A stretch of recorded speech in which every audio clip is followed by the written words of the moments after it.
వాటికి సంబంధించినటువంటి వాటి కొరకు కానీ అన్ని ఎక్కడికక్కడనే.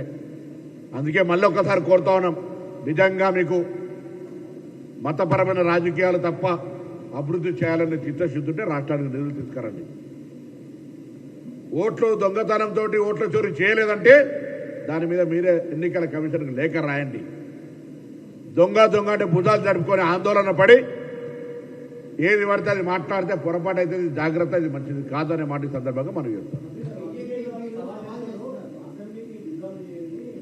అసెంబ్లీకి దీనికి ఏం సంబంధం అబ్బా? మళ్ళీ అందుకే దొంగ అంటే భుజాలు జరుపుకొని నువ్వు మొత్తం మేము అడుగుతున్నటువంటి మాట, రాహుల్ గాంధీ గారు దేశవ్యాప్తంగా ముఖ్యంగా బీహార్ రాష్ట్రంలో, కర్ణాటక రాష్ట్రంలో ఓటు చోరీకి సంబంధించి ఆధారాలతోటి ఆరోపిస్తే ప్రజలంతా అనుకుంటా ఉన్నారు ఎన్నికల కమిషన్ భారతీయ జనతా పార్టీ ఏజెంట్గా మారిందని, అనుబంధ సంస్థగా మారిందని అనుకుంటా ఉన్నారు. ఇలా విచారణకు ఆదేశించాల్సిన వాళ్ళు రాహుల్ గాంధీ గారి మీద చర్యలు తీసుకుంటూ ధమ్కి ఇస్తా ఉన్నారు.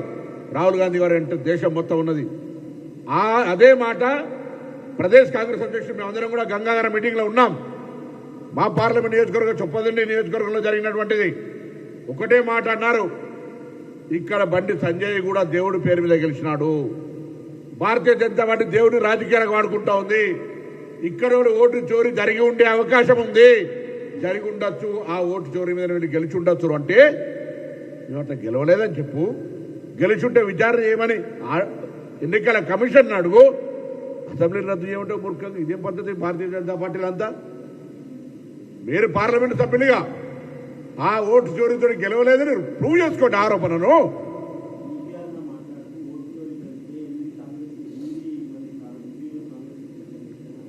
సరే, ఇప్పుడు 8 గెలిస్తే అందుకే 16, 17 నియోజకవర్గాలు అడగండి, 16 నియోజకవర్గాలు అడగమని చెప్తున్నా.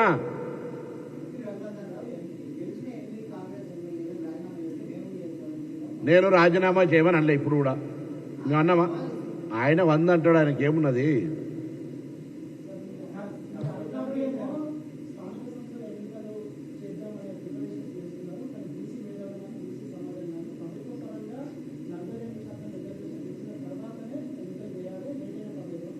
ఆ మేధావులందరినీ అడుగుతా ఉన్నా, ప్రభుత్వము పూర్తిగా ఓపెన్ మైండ్ తోటి ఉంది. మేమే ప్రభుత్వంలో మంత్రులతో సహా, ముఖ్యమంత్రి గారితో సహా అందరం కూడా 42% ప్రభుత్వం పక్షాన ఇవ్వడానికి ఢిల్లీకి వెళ్ళినా, అభిషేక్ సింఘ్వి గారిని కలిసినా, ఇతర న్యాయ సలహాలు తీసుకున్నా, వాళ్ళ మేధావులందరూ కొద్దిగా పోయి ఎక్కడైతే ఫైల్ పెండింగ్ ఉందో అక్కడ ఒత్తిడి చేసి భారతీయ జనతా పార్టీ నాయకత్వం నిలదీస్తే, భారతీయ జనతా పార్టీ ఇంటి ముందర ఆ నాయకుల ఇంటి ముందు ధర్నా చేస్తే 42% ప్రభుత్వంగా మేము ఇంత కార్యక్రమం చేసిన వాళ్ళం. ఇంకా మా చిత్తశుద్ధి మీద ఎవరికైనా అనుమానం ఉంటే వాళ్ళ కర్మ.